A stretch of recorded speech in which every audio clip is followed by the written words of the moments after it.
Tämä Kiimingin urheilijat on muuten hyvä seura. Meidän jäsenet on semmoisia lupsakoita liikkujia, että tämmöisellä hyvällä huumorilla tehdään hommia. Tietenkin itse kullakin on erilaisia tavoitteita, mutta meillä on semmoinen hyvä meininki ja mieli, kun liikutaan ja tehdään töitä.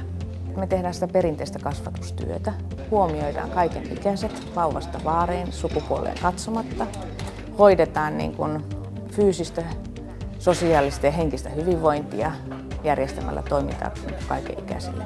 Mutta se, mikä ehkä tekee vielä paremman semmoisesta perinteisestä seurasta, että me on uskallettu uudistaa toimintaa ja panostaa erityisesti tähän terveysliikuntaan.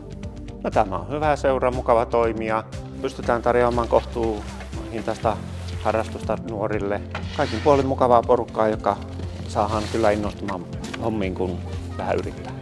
Ja just sen takia Kiimingin urheilijat oli viime vuonna Suomen paras seura.